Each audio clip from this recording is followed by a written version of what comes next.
जय हिंद दोस्तों, मैं संजीव कुमार आप सभी को अपने यूट्यूब चैनल जीरो से हीरो मिश्रा में स्वागत करते हैं और यही कामना रखते हैं कि आप लोग सही रूप से पढ़ाई कर रहे होंगे। और पैरामेडिकल का शायद एग्ज़ाम बहुत नज़दीक आ गए हैं, जिसके वजह से बहुत सारे बच्चे लोग का मांग था कि सर अगर पोषण जो चैप्टर पढ़ाया गया है उसका ऑब्जेक्टिव क्वेश्चन बता दिया जाए तो फिर अच्छे ढंग से वो चीज़ को कवर कर सकते हैं। तो आपके लिए जो कल चैप्टर पढ़े थे वो जैव प्रक्रम या पोषण, उसके जितने भी ऑब्जेक्टिव क्वेश्चन आज तक पूछे गए हैं पैरामेडिकल एग्ज़ाम में वो हम आपको बता रहे हैं। और अगर इस वीडियो में आप शुरू से अंत तक आप बने रहेंगे तो मेरा वादा है कि सारा क्वेश्चन का आंसर आप खुद आप दे सकते हैं इसके पहले वाले वीडियो को देख करके। लेकिन आप इस वीडियो पे आए हैं पहली बार तो मैं आपको बोलूँगा कि आप इस चैनल को सब्सक्राइब कर लीजिए, क्योंकि आपको बायो का पूरा टॉपिक 10th क्लास का हो और 9th क्लास का हो मिलने जा रहा है। और 9th क्लास का फिजिक्स और बायो और 10th क्लास का फिजिक्स और बायो पूरा टॉपिक मिलेगा। और जो भी बीटीबीसी का हो या भारती भवन का हो या स्टूडेंट फ्रेंड का प्रकाशन का क्वेश्चन हो, ऑब्जेक्टिव क्वेश्चन हो, वो सारे के सारे आपको यहाँ पे हम कराएंगे एक एक क्वेश्चन को समझा करके। लेकिन आज जो पहला चैप्टर हमने पढ़ाया था उसका ऑब्जेक्टिव क्वेश्चन आपको बता दूँ तो शुरू से स्टार्ट किया जाए तो कहीं ना कहीं जैव प्रक्रम का परिभाषा ही कहीं ना कहीं मिलेंगे आपको लिखे हुए कि मान लिया जाए एक साल का क्वेश्चन आया हुआ है कि जीवित शरीर में जीवित रहने के लिए होने वाला प्रक्रिया क्या कहलाता है। आप जरा समझ के आप ऑप्शन मारेंगे, वहाँ पे ऑप्शन में होंगे पोषण भी होंगे, जैव प्रक्रम भी होंगे जिसको इंग्लिश में लाइफ प्रोसेस कहते हैं, या और तीसरे ऑप्शन में हो सकता है दोनों रहेंगे और चौथे ऑप्शन में नन ऑफ दिस रहेंगे। तो आंसर आपका कहाँ पे जाएगा, जीवित रहने के लिए जीवित शरीर में होने वाला जो प्रक्रिया होता है वो आपका जैव प्रक्रम कहलाता है, लाइफ प्रोसेस कहलाता है। तो लाइफ प्रोसेस पे जाएंगे। फिर अगला क्वेश्चन का बात करें तो वो आपसे पोषण का डिफिनेशन भी दिया जा सकता है क्वेश्चन में, क्योंकि ये क्वेश्चन अगर जैव प्रक्रम का परिभाषा अगर दिया हुआ है तो ऐसा किया जा सकता है कि आगे आने वाले जो परीक्षा हैं उसमें आपको हो सकता है कि ये दे कि जब भोजन की प्राप्ति करके ऊर्जा की प्राप्ति करते हैं, जब हम लोग भोजन करते हैं तो ऊर्जा की प्राप्ति करते हैं, उस प्रक्रिया को क्या नाम है। तो उसका आंसर कहाँ चल जाएगा, पोषण पे चला जाएगा। दोनों क्वेश्चन को अच्छे ढंग से समझेंगे चीज़ को कि पोषण क्या है और जैव प्रक्रम क्या है, न्यूट्रिशन क्या है और लाइफ प्रोसेस क्या है। उसके बाद आगे वाला क्वेश्चन को अगर किया जाए तो फिर आता है कि पोषण कितने प्रकार के होते हैं। तो नॉर्मली आपको याद रखना है 2 प्रकार के होते हैं। अगर कहीं कहीं अगर नाम अगर दिया जाए तो फिर स्वापोषण परपोषण आप ध्यान रख सकते हैं। और सबसे बड़ा चीज़ है कि आपको एग्जाम्पल ज़रूर याद रखना है। स्वापोषण आपको एग्जाम क्वेश्चन पूछा हुआ है ये कि निम्न में कौन स्वापोषी जीव है, ठीक है ना। तो याद रखना है आपको कि जितने भी हरे पेड़ पौधे हैं वो सब के सब स्वापोषी होंगे। और जो जीव अपना भोजन नहीं बना सकता है, जो फोटोसिंथेसिस क्रिया नहीं कर सकता है, वो परपोषण का उदाहरण हो जाएंगे। तो वो चीज़ देख लेना है कि जिसमें फोटोसिंथेसिस होंगे वो पौधा आपका स्वापोषी जीव में चला जाएगा, और जिसमें फोटोसिंथेसिस क्रिया नहीं होगा तो वो जो है वो परपोषण में चला जाएगा। तो ये क्वेश्चन आपको मिलेंगे कि पोषण कितने प्रकार के होते हैं। तो ध्यान रखना है 2 प्रकार के होते हैं, स्वापोषण परपोषण। लेकिन अगर मान लीजिए जीव पूछ देंगे तो जीव कितने प्रकार के होते हैं, तो नॉर्मली 3 प्रकार के जीव होते हैं। एक शाकाहारी होते हैं, मांसाहारी होते हैं, एक सर्वाहारी होते हैं। जो साग सब्जी जो सिर्फ खाते हैं वो शाकाहारी हो गए, मांस खाते हैं मांसाहारी, जो दोनों खाते हैं वो सर्वाहारी हो गए। तो कहीं ना कहीं दोनों चीज़ में आपको फ़र्क याद रखना है। पोषण अगर कितने प्रकार के पूछेंगे तो 2 प्रकार के बोलना है, स्वापोषण और परपोषण बोलना है, जीवों में होने वाला पोषण। लेकिन अगर प्रकार बोल देंगे कि जीव कितने प्रकार के पोषण खाना खा सकते हैं, तो 3 तरह के खाना के आधार पे, भोजन के आधार पे 3 तरह के लोग होते हैं। आपका मांसाहारी हो गए, उसके बाद शाकाहारी हो गए, उसके बाद सर्वाहारी हो गए। उसके बाद बात करें अगला ऑब्जेक्टिव जो क्वेश्चन है उसका बात करें कि हो सकता है आपसे पूछा जा सकता है कि निम्न में कौन मांसाहारी जीव है। तो आपको ध्यान देना है कि जो बाघ हो गया, उसके बाद जो भी है, जो मांस खाते हैं मांसाहारी होंगे, जो साग सब्जी खाते हैं, जो मांस नहीं खाते हैं उस शाकाहारी है, और जो दोनों अगर खा रहे होंगे तो वो आपका सर्वाहारी के उदाहरण में चले जाएंगे। उसके बाद बात करें अगला ऑब्जेक्टिव क्वेश्चन का, तो आता है कि प्रकाश पेड़ पौधा किस क्रिया के द्वारा अपना भोजन का निर्माण करता है। तो आप बोल सकते हैं कि प्रकाश संश्लेषण प्रक्रिया के द्वारा, ऑप्शन में होगा, नज़र आते रहेगा। तो हम जितना भी ऑब्जेक्टिव क्वेश्चन आपको बता रहे हैं वो सब कहीं ना कहीं पूछा हुआ है, पैरामेडिकल का हो और भारतीय भवन जो 10th क्लास का है, और पैरामेडिकल में ऐसा नहीं कि बहुत बड़ा चीज़ देते हैं, बस 9th 10th अगर कवर है तो कहीं ना कहीं क्वालिफाई ज़रूर हो जाइएगा, आशा है। तो आइए देखते हैं आगे वाला क्वेश्चन। आगे वाला क्वेश्चन जो है आपको ये चीज़ ध्यान रखने हैं, एग्ज़ाम्पल बहुत इम्पोर्टेंट है। एग्ज़ाम्पल आगे बोल रहा है क्वेश्चन कि निम्नलिखित में कौन जो जीव है वो शाकाहारी जीव है। तो ऑप्शन जो रहेंगे वो देख लेंगे। जो शाकाहारी जो घास फूस खाता है वो शाकाहारी होगा आपका। जो ऑप्शन रहे यहाँ पे, जो ऑप्शन दिया हुआ है, ऐसा नहीं कि वहाँ पे वही ऑप्शन रहे, आप देख लेंगे जीव खाता क्या है, ये तो आपको पता होना चाहिए। कि अब मान लीजिए ऑप्शन में पहला में बकरी है, दूसरा में बाघ है, तीसरा में दोनों है, चौथा में नन ऑफ दिस है। तो आप अच्छे ढंग से समझ सकते हैं कि कौन से आंसर आपके होंगे। उसके बाद आपको प्रकाश संश्लेषण प्रक्रिया के बारे में बात करेंगे कि पेड़ पौधा किस प्रक्रिया के द्वारा अपना भोजन का निर्माण करता है। तो प्रक्रिया बोलेंगे तो हो जाएंगे प्रकाश संश्लेषण प्रक्रिया, लेकिन बोलेंगे पेड़ पौधा में किस तरह के पोषण होते हैं तो फिर स्व पोषण मारेंगे हम लोग। और बच्चे लोग बहुत कन्फ्यूजन होते हैं, और वो पेड़ पौधा में किस तरह के भोजन होते हैं तो कभी कभी वो फोटोसिंथेसिस मार देते हैं। तो याद रखना है, फोटोसिंथेसिस प्रक्रिया है एक, जिससे वो भोजन अपना निर्माण करता है। तो प्रक्रिया रहेगा तो फोटोसिंथेसिस, लेकिन अगर कहेगा कि पेड़ पौधा में किस तरह के पोषण होते हैं तो स्व पोषण आप मार के जाएंगे वहाँ पे। उसके बाद बात करें कि आपसे परपोषण का उदाहरण भी पूछा जा सकता है। तो मानव सबसे अच्छा जो जटिल जीव है, मानव हो गया, हाथी, बैल, कुछ भी आप बोल सकते हैं, ये सब परपोषण है, मैंने भोजन के लिए दूसरे जीव पे निर्भर करते हैं। उसके बाद आगे वाला क्वेश्चन का अगर बात किया जाए तो सबसे इम्पोर्टेंट क्वेश्चन है कि फोटोसिंथेसिस प्रक्रिया में उपयोग होने वाले सामग्री कौन कौन है, माने कौन से पदार्थ का प्रकाश संश्लेषण प्रक्रिया में यूज होता है। पहला ऑप्शन दिया हुआ है आपका कार्बन डाइऑक्साइड, दूसरा ऑप्शन दिया हुआ है आपका पानी, तीसरा ऑप्शन दिया हुआ है आपका पहला ऑप्शन है कार्बन डाइऑक्साइड, दूसरा ऑप्शन है पानी, और तीसरा ऑप्शन है आपके पास क्लोरोफिल का, और चौथा ऑप्शन है ये सभी। तो आप आंसर मारेंगे। नॉर्मली आपको फोटोसिंथेसिस प्रक्रिया में पता होना चाहिए कि 4 पदार्थ की आवश्यकता है। कौन से पदार्थ की आवश्यकता है? कार्बन डाइऑक्साइड हो गया, उसके बाद आपका आवश्यकता है पानी की आवश्यकता है, क्लोरोफिल की आवश्यकता है, और सबसे ज़रूरी आपका सनलाइट भी है।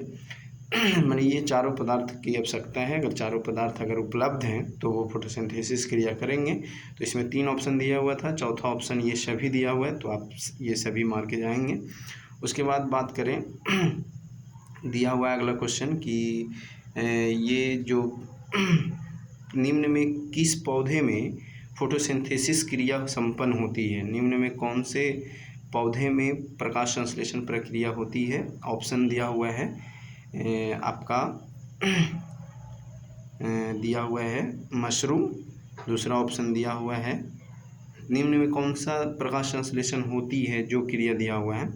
एक दिया हुआ है आपका मशरूम दिया हुआ है, दूसरा ऑप्शन दिया हुआ है आपका पीपल का वृक्ष, तीसरा ऑप्शन दिया हुआ है दोनों, और चौथा ऑप्शन नन ऑफ दिस दिया हुआ है। तो कहीं ना कहीं आप देख लेंगे कि कौन सा पौधा है जो या पेड़ है जो फोटोसिंथेसिस प्रक्रिया कर रहा है। तो मेरे समझ में तो ये नहीं होना चाहिए मशरूम।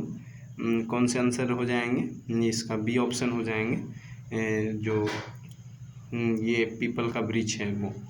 देखिए एक बात बता रहे हैं, कभी कभी क्वेश्चन ये पूछे जाते हैं कि फोटोसिंथेसिस प्रक्रिया कब संपन्न होती है? तो याद रखना है दिन में ही संपन्न हो सकती है फोटोसिंथेसिस की प्रक्रिया, और जब दिन ना हो, जब सनलाइट ना हो, तो फिर फोटोसिंथेसिस प्रक्रिया संपन्न नहीं हो सकते हैं। इस चीज़ को ध्यान रखना है। उसके बाद बात करें तो फोटोसिंथेसिस प्रक्रिया में पूछा हुआ क्वेश्चन ये कि कार्बन डाइऑक्साइड कहाँ से प्राप्ति करते हैं वो। तो पेड़ पौधा कार्बन डाइऑक्साइड कहाँ से प्राप्त करते हैं फोटोसिंथेसिस प्रक्रिया में? तो याद रखना है वायुमंडल से प्राप्त करते हैं। और तो अगर ये क्वेश्चन पूछे हैं तो हो सकता है आगे क्वेश्चन ये भी पूछ सकते हैं कि पेड़ पौधा पानी कहाँ से प्राप्त करते हैं। तो याद रखना है कि पानी मिट्टी के कणों के बीच से करते हैं, जड़ के द्वारा करते हैं। तो ये चीज़ अगर मान लीजिए पूछा हुआ है ये कि कार्बन डाइऑक्साइड कहाँ से प्राप्त करते हैं पेड़ पौधा फोटोसिंथेसिस प्रक्रिया में, तो फिर अगला क्वेश्चन तो हो सकता है आने वाले जो समय होंगे उसमें आपको ये क्वेश्चन मिलेंगे कि पानी कहाँ से प्राप्त करते हैं, लेकिन इतना भी इजी नहीं देंगे कि सनलाइट कहाँ से प्राप्त करते हैं। सनलाइट सन से ही प्राप्त करेंगे, और क्लोरोफिल तो हरे भाग में मौजूद होता है। ये अगला क्वेश्चन वही है कि पेड़ पौधा का जो पत्ता का रंग हरा होता है किसके कारण होता है? तो आप याद रखेंगे क्लोरोफिल के कारण होता है पेड़ पौधा का रंग हरा या पत्ता का रंग हरा। फिर अगला क्वेश्चन है किचन ऑफ द प्लांट किसे कहा जाता है? यानी पौधा का किचन किसे कहा जाता है? तो याद रखना है पत्ता को पत्ता में ही प्रकाश फोटोसिंथेसिस प्रक्रिया और वहीं पे भोजन का निर्माण होता है। प्रकाश रासायनिक अभिक्रिया वहीं पे संपन्न होता है स्टोमाटा के अंदर। और तो याद रखना है आपको कि ये क्वेश्चन के बारे में। आगे वाला क्वेश्चन का अगर बात करें कि पत्ता के सतह पे छोटे छोटे छिद्र होते हैं उसको क्या कहते हैं हम लोग? तो स्टोमाटा कहते हैं उसका। और एक बात बता रहे हैं, स्टोमाटा के अंदर ही क्लोरोफिल मौजूद होता है, और क्लोरोफिल जो है वो सनलाइट को प्राप्त करता है और कार्बन डाइऑक्साइड और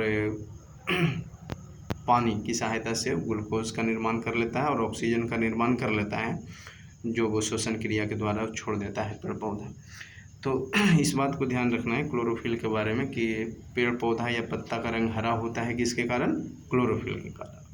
आगे बात किया जाए तो अगला क्वेश्चन है कि पेड़ पौधा में के प्रकाश संश्लेषण प्रक्रिया में उपयोग होने वाले कच्चे सामग्री का नाम बताइए। तो कच्चे सामग्री यही दोनों होंगे, कार्बन डाइऑक्साइड और H2O पानी। कार्बन डाइऑक्साइड और पानी, आप ये क्वेश्चन ध्यान रखिएगा। एक क्वेश्चन और पूछे होंगे, इम्पोर्टेंट क्वेश्चन है जो बहुत बार आपको मिलेंगे। एक क्लोरोफिल में जो एक जगह होता है ग्राइनम, ग्राइनम जो होता है वहीं प्रकाश के लिए सुग्राही अंग होता है, वहीं पे असल में फोटोसिंथेसिस प्रकाश रासायनिक अभिक्रिया ग्राइनम में ही होता है। इसीलिए याद रखना है कि अगर प्रकाश संश्लेषण प्रक्रिया पत्ता के किस भाग में संपन्न होता है, अगर ये दिया हुआ रहे तो ग्राइनम अगर ऑप्शन देखते हैं तो कहीं ना कहीं ज़्यादा चांस है, ज़्यादा चांस नहीं बिल्कुल ग्राइनम में ही प्रकाश संश्लेषण प्रक्रिया संपन्न होता है, क्योंकि ग्राइनम जो स्थान है प्रकाश रासायनिक अभिक्रिया के लिए सुग्राही होता है। इसलिए ऑप्शन मार के कौन जाएंगे? ग्राइनम मार के जाएंगे। ग्राइनम बहुत इंपॉर्टेंट ऑप्शन है, जब ग्राइनम रहे ऑप्शन में तो थोड़ा देख लीजिएगा, क्वेश्चन आपके लिए इम्पोर्टेंट होंगे वो। और फिर बोलेंगे कि बताइए कौन से तत्व की वहाँ पे मौजूदगी होती है। अगर वो मान लीजिए ये पूछे जाए ग्राइनम के बारे में तो वहाँ पे याद रखना है लोहा Fe जो तत्व है वो मौजूद वहाँ पे होता है। तो इसको भी थोड़ा सा इम्पोर्टेंट समझ करके याद रखेंगे चीज़ को। उसके बाद बात करते हैं स्टोमाटा का खुलना और बंद होना, जो जिक्र किए थे टॉपिक में। यहाँ देखिए दिया हुआ अभी क्वेश्चन, आपको शायद 3 साल पहले का ये क्वेश्चन है कि स्टोमाटा का खुलना किस पे निर्भर करता है। तो आपको कल की क्लास में बहुत अच्छे ढंग से समझा के गए थे कि स्टोमाटा कैसे खुलता है या कैसे बंद होते हैं। तो याद रखना आपको है कि पानी का अवशोषण होता है, एक पानी का वाष्पोत्सर्जन होता है। अगर पानी का अवशोषण हुआ है तो स्टोमाटा बंद हो जाएंगे, और पानी का अगर वाष्पोत्सर्जन हुआ है तो स्टोमाटा खुल जाएंगे। तो जो क्वेश्चन रहेंगे इसमें पूछा हुआ है कि स्टोमाटा का खुलना कब संभव है, तो याद रखना है वाष्पोत्सर्जन क्रिया होंगे तब, जब सनलाइट वहाँ पे पड़ेगा तो सनलाइट से गर्मी प्राप्त करेंगे, सन से गर्मी प्राप्त करेंगे तो वहाँ से पानी वेपर बनेगा रच्छी कोशिका से, और रच्छी कोशिका है जो अगर वेपर बन के पानी उड़ेगा तो फिर कहीं ना कहीं स्टोमाटा क्या हो जाएंगे, खुल जाएंगे। ये भी क्वेश्चन याद रखिए, आगे आने वाला जो समय है उसमें हो सकता है पूछे जाएंगे कि स्टोमाटा को कौन सुरक्षा प्रदान करता है। तो आपको याद रखना है कौन प्रदान करता है, आपको गार्ड सेल है ना, रच्छी कोशिका। और उसके बाद लास्ट क्वेश्चन, पेड़ पौधा में पोषण से एक ही क्वेश्चन है जो बहुत बार पूछा गया है। आप तत्व के बारे में याद रखेंगे, मैग्नीशियम तत्व जो होता है और Fe लोहा उसमें मौजूद होते हैं। लास्ट क्वेश्चन है जो पूछा हुआ क्वेश्चन है कि पत्ते के सतह पर जो स्टोमाटा स्थित होते हैं उस वह सनलाइट को प्राप्त करता है तो पानी बाष्प बन के ऊपर उड़ता है, उस क्रिया को क्या कहते हैं। तो इसको याद रखिए, नॉर्मली बाष्पोत्सर्जन कहते हैं, बाष्पोत्सर्जन कहते हैं इसको। तो पेड़ पौधा में जो पोषण है, इतना ही क्वेश्चन अब तक आए हैं। जो भी इम्पोर्टेंट क्वेश्चन थे आपको हम बता दिए, और मेरा कोशिश रहेगा कि आने वाला क्वेश्चन हो जो संभावना हो उस पर भी ध्यान दिया जाए। बहुत सारा क्वेश्चन हम आपको टिक आउट भी किए। अब आ रहे हैं हम लोग परपोषण पे। नॉर्मली परपोषण का एग्जाम्पल तो आज तक पूछा नहीं है, लेकिन हो सके अगर थोड़ा भाग बढ़िया हो और दिन अच्छा हो तो हो सकता है एग्ज़ाम में पूछा जाए। तो याद रखिए कि जो भी जीव अपना भोजन स्वयं न बना रहा हो वो आपका परपोषण का उदाहरण हो जाएंगे। जैसे मान लीजिए हो सकता है एग्जाम्पल दे सकते हैं, निम्न में कौन परपोषण जीव परपोषी जीव है ना। तो पहला ऑप्शन दे देंगे आपका मनुष्य, दूसरा ऑप्शन दे सकते हैं आपको अमरलत्ता, तीसरा ऑप्शन दे सकते हैं लाइकेन, चौथा ऑप्शन दे सकते हैं ये सभी। तो देख लेंगे ये सभी और नन ऑफ दीज जो ऑप्शन होते हैं बहुत थोड़ा सा अपने आप में दमखम लगा देता है क्वेश्चन में, इसीलिए थोड़ा सा देख लेंगे है ना। इस क्वेश्चन में देखिए अब बहुत सारे बच्चे लोग होंगे जो हड़बड़ी में गलती करेंगे। वो क्या करेंगे कि पूछा है क्वेश्चन कि अगर निम्न में कौन परपोषी जीव है तो वो आंसर मार के चल जाएंगे मनुष्य। लेकिन देखना है गौर से, लाइकेन जो है वो भी परपोषी जीव में ही आते हैं। जब मृतजीवी पढ़ेंगे तब परपोषण का जो प्रकार पढ़ेंगे तो वो मृतजीवी परपोषण का ही प्रकार है, उसमें वो चले आते हैं लाइकेन। और उसके बाद ये तो कहीं ना कहीं आंसर कहाँ चले जाएंगे, परपोषी में सभी के सभी चले जाएंगे। तो हो सकता है एग्जाम में क्वेश्चन ऐसा बनाए, तो इसके लिए तैयार हम लोग को रहना है।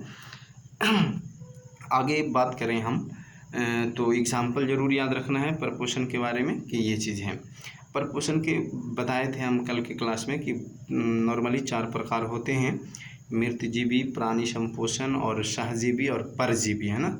तो ये चारों का एग्जाम्पल ज़रूर याद रखिए आप। और सबसे ज़्यादा क्वेश्चन देखिए, ये क्वेश्चन पूछा हुआ है कि सहजीवी प्राणी कौन है, तो लाइकेन। और ये क्वेश्चन बहुत बार पूछा गया है कि लाइकेन का सहजीवी प्राणी का नाम बताइए, तो कवक और शैवाल। लाइकेन में 2 जीव एक दूसरे की सहायता से भोजन बनाते हैं, कवक और दूसरा शैवाल। इस चीज़ को ध्यान रखना है, कवक और शैवाल और लाइकेन को बहुत ज़्यादा पूछे जाने वाला ये क्वेश्चन है, इसीलिए ध्यान रखना है। उसके बाद जब प्राणी संपोषण में आए थे तो बहुत सारे जीव का नाम लिए थे। अगला जो क्वेश्चन है वो है कि अमीबा किस अंग के द्वारा अपना भोजन ग्रहण करता है। तो याद रखना है आपको, कल वैसे भी बताए थे, कुटपाद के द्वारा, है ना। सीडोपोडिया इंग्लिश में लिखा हुआ रहेगा, सीडोपोडिया पी से उसका स्पेलिंग चालू होगा। तो याद रखना है आपको कि सीडोपोडिया जो होगा या कुटपाद बोल सकते हैं उसको, वहाँ से वो अपना भोजन प्राप्त कर लेता है। तो ऐसा आशा है कि हो सकता है आपको अगला एग्जाम में देखिए अमीबा किस अंग के द्वारा भोजन ग्रहण करता है ये पूछा हुआ क्वेश्चन है। तो ऐसा आशा है कि आगे वाले एग्जाम में पैरामीशियम के बारे में पूछ सकता है, हाइड्रा के बारे में पूछ सकता है, केचुआ के बारे में पूछ सकता है ना। तो जीव के नाम याद रखिए नॉर्मली, क्योंकि 10th क्लास तक यही सब जीव का यूज़ आता है, तो नॉर्मली पूछ सकता है ये चीज़। तो याद रखना है पैरामीशियम सिलिया के द्वारा, और हाइड्रा टेंटेकलस के द्वारा, और केचुआ जो है प्रोबोसाइस के द्वारा अपना भोजन की प्राप्ति कर लेता है।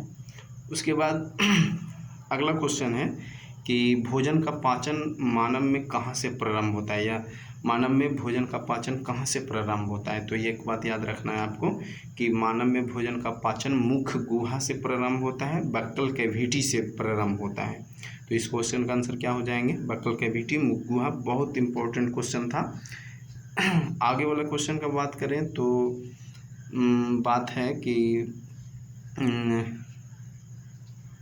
पता नहीं चल रहे हैं। ये क्वेश्चन पूछा हुआ क्वेश्चन है कि ये क्वेश्चन हो गया आपके कि भोजन का पाचन कहाँ से प्रारंभ होते हैं। तो याद रखना है आपको मुख गुहा से प्रारंभ होता है।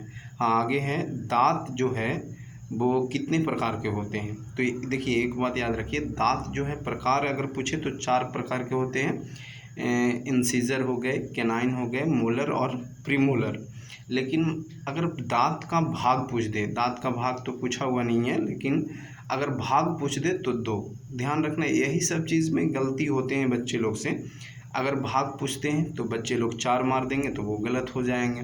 अगर भाग पूछा है तो 2, ठीक है ना। कौन कौन, तो वो उसको भी याद रखिए आप। डेंटल और इनामेल 2 पार्ट्स होते हैं दांत का। और प्रकार अगर पूछे तो 4 प्रकार के दांत होते हैं, इंसीजर, कैनाइन, मोलर और प्रीमोलर। तो कहीं ना कहीं थोड़ा सा डिफरेंट है, और थोड़ा सा अगर डिफरेंट होता है जिसकी वजह से आंसर गलत मार देते हैं लोग, तो याद रखना है आपको। और हिंदी थोड़ा इधर उधर चरना पर क्या क्या होता है उसको देख लेंगे हिंदी में। लेकिन इंसीजर, कैनाइन, मोलर और प्रीमोलर ये चीज़ होते हैं। तो आपको पता हो जाना चाहिए दांत 2 प्रकार के, और दांत का भाग जो होता है वो 2 भाग का होता है, एनामेल होता है, डेंटल होता है, ठीक है ना। और जो बात है प्रकार, वो 4 प्रकार के होते हैं, इंसीजर, कैनाइन और मोलर और प्रीमोलर। अब आगे बात करें हम दांत के बाद जब बात करें तो अगला क्वेश्चन है, बहुत बार पूछा गया है क्वेश्चन कि लार ग्रंथि से कौन सा एंजाइम स्रावित होता है। तो एक बार लार ग्रंथि से टाइलिन एंजाइम स्रावित होता है, ठीक है ना। तो हो सकता है आगे आने वाले एग्ज़ाम में पूछ सकते हैं आपसे कि लार से जो टाइलिन एंजाइम निकलता है वो भोजन के साथ अभिक्रिया करके क्या बना सकता है, क्या बनाता है। तो आप याद रखिए मल्टोज बनाता है ना। स्टार्च के साथ अभिक्रिया करता है टाइलिन एंजाइम, तो क्या बना देता है, मल्टोज बना देता है। यह क्वेश्चन हो सकता है, अभी तक तो पूछा गया नहीं है, लेकिन ऐसा आशा है कि हो सकता है आगे क्वेश्चन ऐसा पूछ दे आपसे कि बताइए आप भोजन को ज़्यादा देर तक चबाते हैं तो मीठा महसूस होने लगता है, तो किसके कारण बस होता है मीठा। तो ये भी याद रखिए मल्टेज के कारण होता है ना। भोजन जो है कुछ देर चबाने के बाद मीठा महसूस होने लगता है, तो किसके कारण बस होता है, ये मल्टोज के कारण बस होता है। और अगला क्वेश्चन बहुत इम्पोर्टेंट है, भोजन को लसीला और मुलायम कौन बनाता है।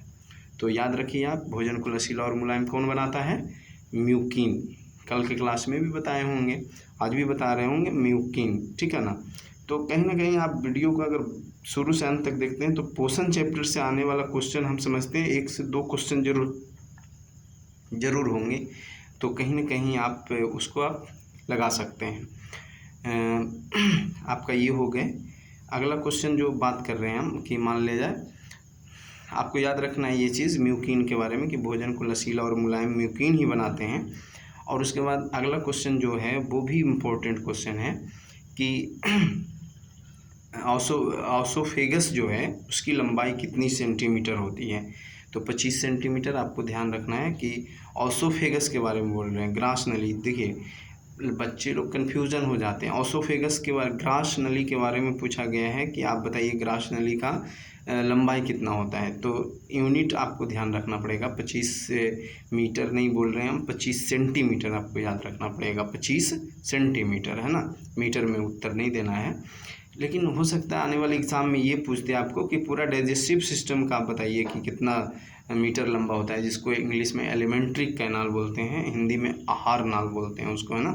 तो आहार नाल की अगर लंबाई पूछे तो 9 मीटर, ठीक है ना। लेकिन ऑसोफेगस ग्रास नली की अगर लंबाई पूछे तो हम मारेंगे कितना, 25 सेंटीमीटर, ठीक है ना।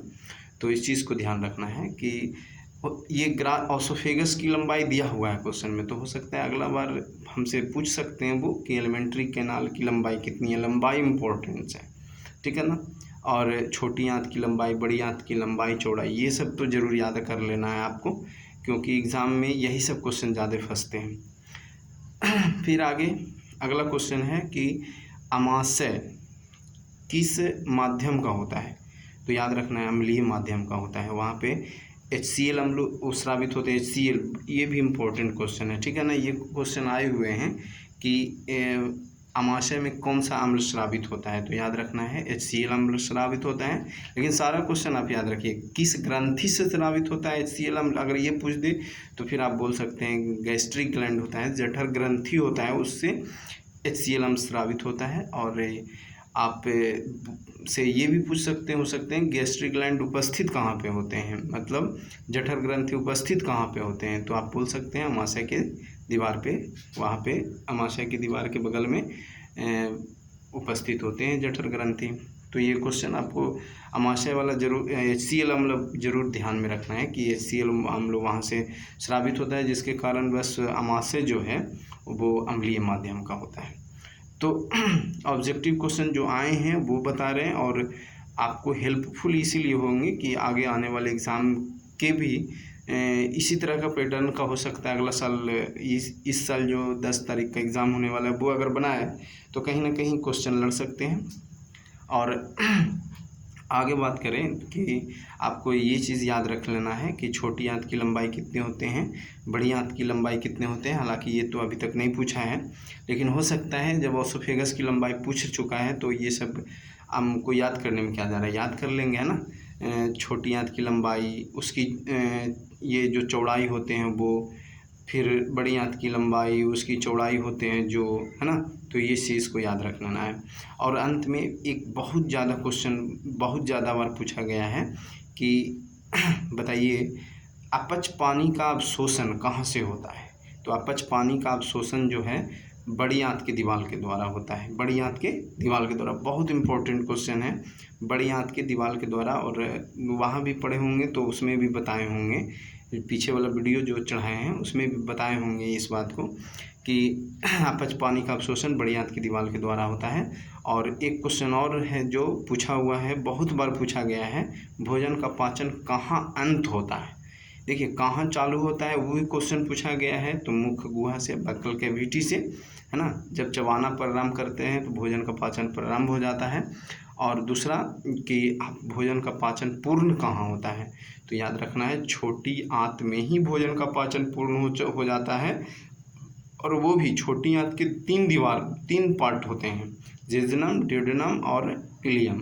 तो याद रखना है कि भोजन का पूर्ण पाचन जो है वो इलियम में हो जाता है आपका। कहाँ होता है, इलियम में होता है। पार्ट पूछेगा, हो सकता है क्वेश्चन बनाने, क्वेश्चन सेटर हो सकता है बना सकता है कि किस भाग में होता है। अगर किस भाग में बोलेगा तो इलियम, अगर बोल दे कि किस भाग में अंत होता है, तो अगर छोटी आंत ऑप्शन दिया हो तो छोटी आंत मारेंगे हम लोग। छोटी आंत में भोजन का पाचन पूर्ण हो जाता है। लेकिन छोटी आंत के भाग के बारे में पूछे तो याद रखना है इलियम। इलियम जो होता है उंगली नुमा जैसी रचना होता है उसका, उसी में भोजन का पाचन, पूर्ण पाचन हो जाता है वहाँ पे। और जब भोजन पचता है तो एक पोषक पदार्थ बनता है और एक बास्ट मटेरियल लार्ज इंटेस्टाइन में चला जाता है। तो वही क्वेश्चन पूछा हुआ है कि अपच पदार्थ में जो पानी होता है वो कहाँ से अवशोषण होता है, तो वही बड़ी आंत की दीवार के द्वारा होता है। और जो पोषक तत्व बना, अच्छा पदार्थ बना, उसको जीव द्रव्य में परिवर्तन होने की प्रक्रिया, इसको याद रखना है आपको, प्रनिलंबन बोलते हैं उसको, ठीक है ना। तो ये सब क्वेश्चन पूछे गए थे जो आपको रिवीजन कराया गया है। आशा है कि अगर आप पूरा वीडियो अगर देख लिए हैं तो कहीं ना कहीं आप पोषण से, न्यूट्रिशन से नहीं छूटना चाहिए क्वेश्चन आपसे, और नहीं छूटेगा ये वादा है। लेकिन आप लोग मेरे साथ बायो पूरा बने रहिए, आपको पूरा वीडियो ऑब्जेक्टिव के साथ सब्जेक्टिव ऑब्जेक्टिव दोनों मिल जाएंगे। अगला जो चैप्टर आएंगे हम लेकर के वो स्वपोषण के लिए श्वसन के लिए लेके आएंगे, ठीक है ना। तो श्वसन कराएंगे अगले दिन, और हम लेते हैं आपसे अलविदा। मैं अंत में बोलूँगा कि आप लोग हमें सपोर्ट करें और हम में जोश भरें, जिसके कारण से आप सफल हो पाएँ। और अंत में यही कहेंगे कि आप जितना से ज़्यादा हो इस वीडियो को शेयर करिए, ताकि बहुत सारे लोग के पास पहुँचे और सारा जो पैरामेडिकल में जो क्वेश्चन पूछा गया हो उसको देख पाएँ और समझ पाएँ, बिना रटे हुए आप वो याद कर सकें चीज़ को कि क्या क्या चीज़ होते हैं वो। आप पूरा हम डिस्कशन के साथ आपके बीच आएंगे और एक एक क्वेश्चन को समझाएंगे आपको कि कैसे होता है। और बहुत सारे ऐसे लोग हैं जो समझना नहीं चाहते हैं, पढ़ना नहीं चाहते हैं, तो उनके लिए तो अलग बात है। लेकिन जो पढ़ना चाहते हैं, कल वीडियो डाले हैं उसमें अच्छा खासा रिस्पॉन्स मिला है। इसी कारणवश से इस बहुत सारे लोग का मांग था कि ऑब्जेक्टिव क्वेश्चन सर इसका करा दिया जाए तो और बेहतर होंगे। तो चलिए आपके सामने आए और ऑब्जेक्टिव जितने भी पोर्शन में आपका ऑब्जेक्टिव पूछा गया था सारे आप करा दिए, एक एक क्वेश्चन समझा करके। अगर कोई डाउट रहे तो आप कमेंट में करके ज़रूर बता सकते हैं कि कहाँ पे आपको डाउट है। फिर मिलते हैं अगले वीडियो क्लास में, श्वसन के साथ मिलेंगे। आपके बायो का अगला चैप्टर जो होगा वो श्वसन के साथ होगा, बहुत डिटेल में पढ़ेंगे श्वसन के बारे में। और उसके बाद फिर से उसका ऑब्जेक्टिव क्वेश्चन हम आपके लिए ढूंढेंगे, पूरा जितने भी प्रीवियस ईयर का जो क्वेश्चन है उस सारे के सारे क्वेश्चन हम ढूंढेंगे आपको, और ढूंढ करके ला करके आपको एक एक क्वेश्चन का डिस्कशन बहुत अच्छे ढंग से देंगे। लेकिन हाँ, आगे सब्जेक्टिव के रूप में पढ़ लेंगे। उसके बाद सब्जेक्टिव वाला वीडियो ज़रूर देखिए, उसके बाद ऑब्जेक्टिव आपको बिल्कुल समझ में आएगा। और वही चीज़ आपको बताया जाएगा यहाँ पे जो एग्ज़ाम और व्यू से आपको बहुत इम्पोर्टेंट है, वही चीज़ आपको दिखाया जाएगा। तो अंत में अलविदा लेते हैं और बोलते हैं अंत में फिर से कि आप लोग स्वस्थ रहिए और खुश रहिए, अपने परिवार के साथ रहिए। जय हिंद, जय भारत।